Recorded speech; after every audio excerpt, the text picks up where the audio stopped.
नमस्कार साथियों।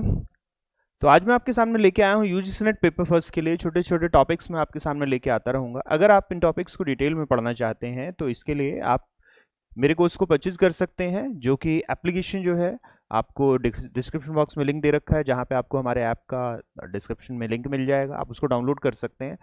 अभी मैं दिसंबर बैचेस के लिए एडमिशन्स ले रहा हूँ। तो चलिए आज जो हम देख रहे हैं वो आज हम किस चीज़ को देख रहे हैं। आज हम देखेंगे अरस्तु के लॉजिक को, अरस्तु के तर्कशास्त्र को, जिसमें से प्रपोजिशंस के टाइप के ऊपर आपके क्वेश्चन पूछे जाते हैं। जो तर्क वाक्य होते हैं वो हमें अरस्तु के तर्कशास्त्र से देखने को मिलते हैं, उसके ऊपर बेस पे आपसे पूछे जाते हैं। तो अगर मैं अरस्तु के तर्कशास्त्र को देखूं, एरिस्टोटेलियन लॉजिक को देखूं, या हम कहें कि एरिस्टेन लॉजिक जो है हमारे पास, वो दो तरह के प्रपोजिशंस को देते हैं, ये दो तरह के तर्क वाक्य को देते हैं। पहला ये बात करते हैं कैटेगोरिकल प्रपोजिशंस यानी विधेयात्मक तर्क वाक्य। दूसरा ये बात करते हैं कैटेगरिकल के साथ हमारे पास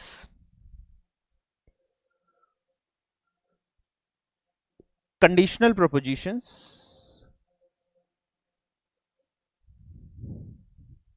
यानी प्रतिबंधात्मक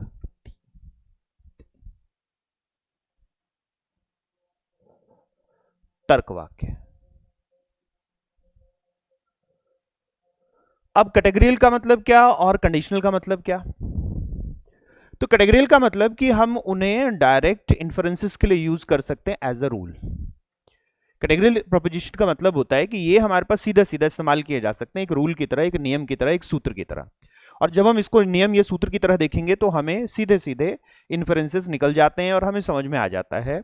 और आप देखेंगे कि जनरली जो हम प्रपोजिशंस देखेंगे, जो हम डिसीजंस लेते हैं, निर्णय लेते हैं, वो हम कैटेगरियल प्रपोजिशन पे लेते हैं। अगर वहां पे कंडीशंस होती हैं तो फिर जब तक कंडीशन फुलफिल नहीं होगी तब तक हम उस चीज को, निर्णय को नहीं ले रहे होंगे, डिसीजन को नहीं ले रहे होंगे।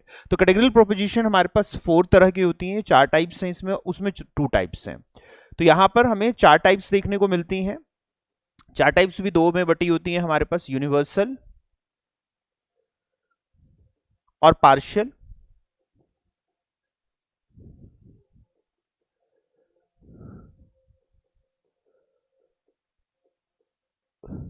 और फिर हमें देखने को मिलती है स्पेसिफिक या पार्शियल।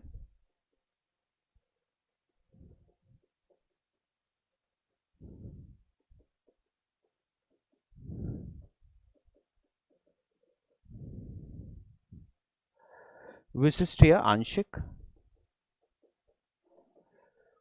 इसके हिसाब से हमें 4 प्रपोजिशंस देखने को मिलती हैं। ठीक है, स्पेसिफिक या पर्टिकुलर भी कह लेते हैं इसको, पार्शियल या पर्टिकुलर।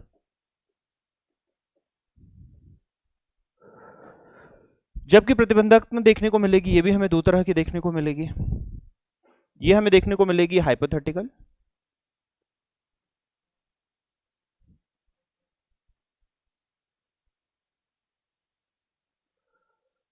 परिकल्पनातीत, या फिर ये देखने को मिलेगी हमें डिसजंक्टिव। ये हमें देखने को मिलेगी डिसजंक्टिव, यानी हमें देखने को मिलेगी, हम कहेंगे कि विधायी हो गई या फिर अलग अलग हो गई, तो इसे हम कहते हैं वैकल्पिक तर्कशास्त्र।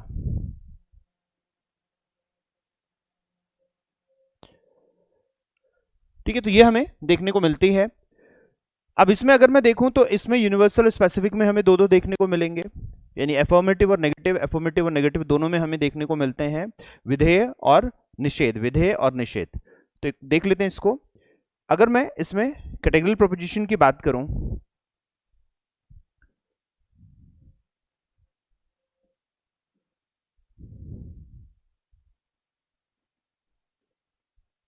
कैटेगरिकल प्रोपोजिशन की बात करूं, यानी यहां पे हम विधेयात्मक तर्कशास्त्र की बात कर रहे हैं।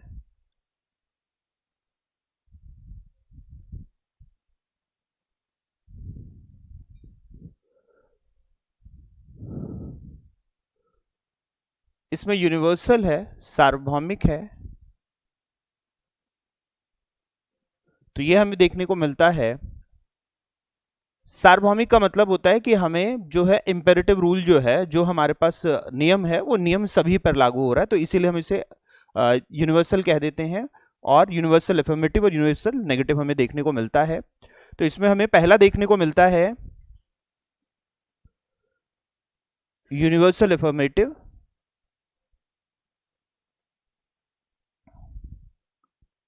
सार्वभौमिक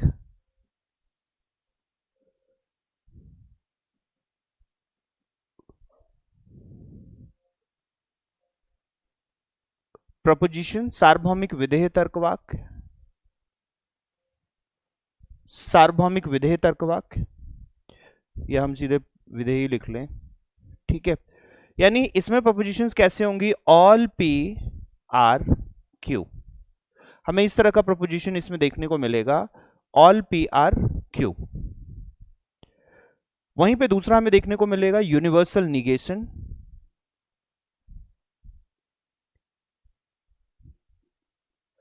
हमें मिलेगा सार्वभौमिक निषेध,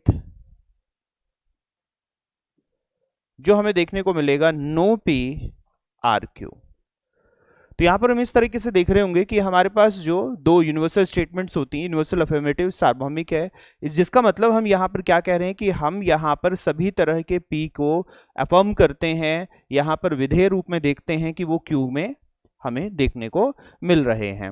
उसी तरीके से यूनिवर्सल निगेशन किसकी तरफ लेके जा रहा है, यानी यहां पर हम ये रूल के तौर पर, ये नियम के तौर पर बिल्कुल हम जो है तर्क देते हैं सटीकता से कि कोई भी पी क्यू में रिलाय नहीं करता, कोई सा भी जो पी है हमारे पास, no P is in the Q formation. तो ये हमें देखने को क्या मिल जाता है, ये यूनिवर्सल हमें देखने को मिल जाता है कैटेगोरिकल पर्सपेक्टिव। अब दूसरा कैटेगोरिकल पर्सपेक्टिव हमने कौन से देखा, दूसरा हमें देखने को मिलेगा यूनिवर्सल के बाद हमें देखने को मिलता है जिसे हम कहते हैं पर्टिकुलर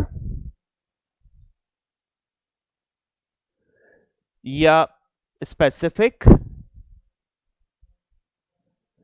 या हमें देखने को मिलता है जिसे हम कहते हैं पार्शियल।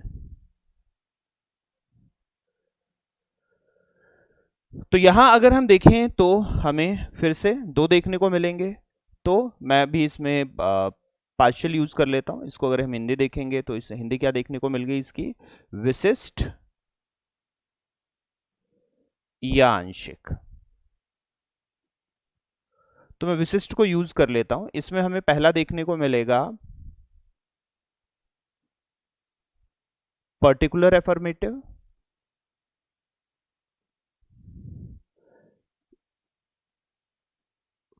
विशिष्ट या आंशिक विधेय, और दूसरा मिलेगा, इसका अगर मैं प्रपोजिशन देखूं तो मेरे को क्या देखने को मिलेगा, सम पी आर क्यू, कुछ पी क्यू है। यहां हमें देखने को मिल रहा है सभी पी क्यू हैं, ऑल पी आर क्यू, सभी पी क्यू हैं। यहां देखने को मिलेगा कोई पी क्यू नहीं है। यहीं पे अगर हम दूसरा देखें तो दूसरा हमें देखने को मिलता है पर्टिकुलर निगेशन,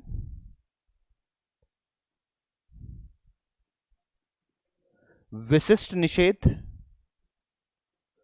और विशिष्ट निषेध देखने को मिलेगा some P R not Q, कुछ पी क्यू नहीं है। तो पर्टिकुलर अफर्मेटिव, अगर हम विशिष्ट की बात कर रहे हैं विधेय की, तो ये हमेशा इस चीज को लेके चलता है कि जो हमारे पास पी है उसमें से कुछ पी जो है वो क्यू में हमारे पास है, यानी अगर मैं इसको लॉजिकल गेट के हिसाब से देख, लॉजिकल मैं वेन डायग्राम के हिसाब से देखूं तो हमारे पास एक बड़े ग्रुप में एक छोटा ग्रुप हमारे पास कुछ पार्टिकुलर्स रखता है, कुछ कंटेंट को रखता है। तो कुछ आइटम्स जो है, कुछ प्रकीर्ण जो है वो हमें बड़े समूह में देखने को मिलते हैं। वैसे ही अगर मैं some P R not Q की बात करूं तो हमें क्या देखने को मिलता है, यहां पर बाकी आइटम्स क्या है इसके बारे में नहीं पता, बाकी जो प्रकीर्ण है उसके बारे में नहीं पता, लेकिन जो हमारा एक बड़ा समूह है उसमें कुछ हम कह सकते हैं पर्टिकुलर डोमेन के नहीं है। तो इसीलिए इसे हम पर्टिकुलरली कहते हैं कि ये पर्टिकुलर डोमेन है या ये पर्टिकुलर डोमेन नहीं है, ये पर्टिकुलर हमें पक्ष देखने को मिल रहा है या ये पर्टिकुलर ये विशिष्ट पक्ष देखने को नहीं मिल रहा है। इसलिए इसको हम आंशिक तौर भी कह सकते हैं, पार्शियल भी कह सकते हैं। वहीं पे हमें जो दूसरा देखने को मिला वो क्या देखने को मिला, दूसरा देखने को मिलता है हमें जिसे हम कहते हैं कंडीशनल प्रोपोजिशंस।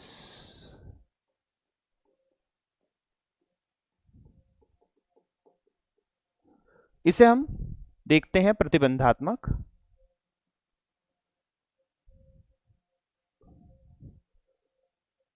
तर्कवाक्य। प्रतिबंधात्मक तर्कवाक्य अगर हम देखें तो हमें क्या चीज देखने को मिलती है, तो यहां हमें देखने को मिलेगा कि इसमें हमें हमेशा विकल्प मिलेगा और हमें वैकल्पिक तौर पर इसको चुनना होगा। अब यहां पर हम क्या देखेंगे, प्रतिबंधात्मक में इसे क्यों कहते हैं, क्योंकि अगर ये कंडीशन फुलफिल होती हैं, अगर ये जो हमने इसमें तर्क वाक्य के आधार दे रखे हैं वो आधार अगर पूरे होते हैं तो ये हमारे पास कंडीशन, तो ये हमें लॉजिक लगेगा, नहीं तो ये लॉजिक नहीं लगेगा। यानी इसको हम रूल की तरह यूज नहीं कर सकते, इसको सूत्र की तरह इस्तेमाल नहीं कर सकते। हर व्यक्ति को पहले ये जांचना परखना पड़ेगा कि क्या ये तर्क वाक्य लग सकता है या नहीं लग सकता, whether this condition is applicable or not. If the condition is applicable, then the proposition is applicable. If the condition is not applicable, then proposition is not applicable. अब यहां पर क्या होगा, यहां पर हमारे पास एक्सपेरिमेंटेशन के फॉर्म में ले रहे हैं हम, तो हम देखेंगे हाइपोथेटिकल, या फिर हम अगर ऑप्शंस के फॉर्म में ले रहे हैं तो उसे हम क्या कह देंगे, उसे हम कह देंगे कि ये हमारे पास क्या है, तो जो हम दोनों देखते हैं डिसजंक्टिव है, वैकल्पिक है। ठीक है, तो इसमें जो हमें देखने को मिलता है, इसमें दो देखने को मिलते हैं। पहला इसमें देखने को मिलता है, तो यहां पे तो हमें चार देखने को मिल गए, ये तीसरा है, ये चौथा है।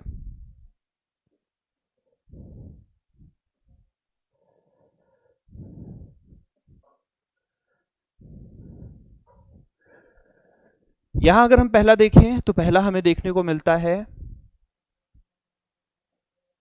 हाइपोथेटिकल प्रोपोजिशंस,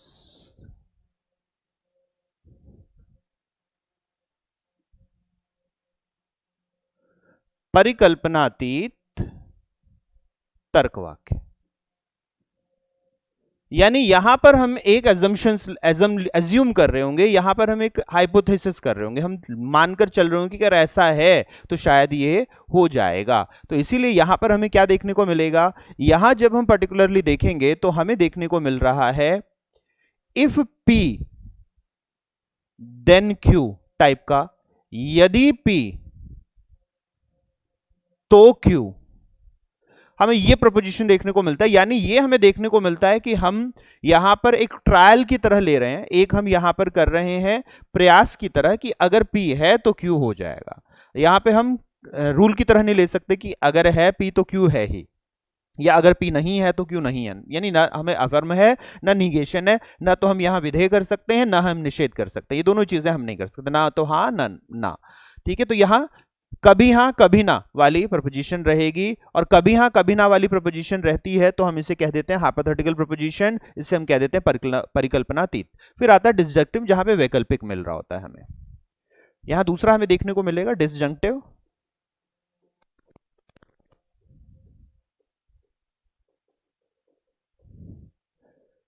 यानी वैकल्पिक तर्कवाक्य। वैकल्पिक तर्कवाक्य डिसजंक्टिव देखते हैं हम, तो यहां पर हम कहेंगे कि अब हमें चुनना होगा। वैकल्पिक का मतलब हो गया कि मान लिया एक से अधिक है और हम श्योर नहीं है, तो हमें उसमें से चुनना पड़ेगा और हम चुनेंगे उसमें से। तो फिर यहां पर हम क्या, किस तरह का आर्गुमेंट देखते हैं, यहां देखते हैं आइदर P और Q, आइदर P और Q, या तो P या फिर Q। तो यहां इन दोनों के हिसाब से फिर आप देखेंगे तो हमें डिसजंक्टिव में देखने को मिल जाएगा, कैटेगरियल मेल को हमें देखने को जो हमें देखने को मिल जाएगा, इसमें कॉन्ट्राडिक्टरी मिल सकता है, इसमें हमें यानी हम कहेंगे कि एक दूसरे से विरोधाभासी देखने को मिल सकता है, या फिर हमें कॉन्ट्रैरी देखने को मिल सकता है, विरोधी देखने को मिल सकता है, तो वो हम इसको देखेंगे। तो इन सब में भी हमें प्रोपोजिशंस के वेरिएशंस देखने को मिलते हैं, लेकिन मूल तौर पे अरिस्टो ने ये हमें 4 तरह के कैटेगरियल और 2 तरह के हमें जो है कंडीशनल प्रोपोजिशंस दिए, 4 तरह के हमें विधेयात्मक तर्कशास्त्र और 2 तरह के हमें प्रतिबंधात्मक तर्कशास्त्र तर्कवाक्य दिए, और इसके बेसिस पे तो अब इसको अगर डिटेल में पढ़ना चाहते हैं तो आप मेरे को उसको परचेज कर सकते हैं, और इसमें आप देखेंगे तो ऐप है हमारा नीलकंठ एजुकेशन के नाम से, डिस्क्रिप्शन बॉक्स में लिंक दे रखा है, उस पर जाके आप कर सकते हैं।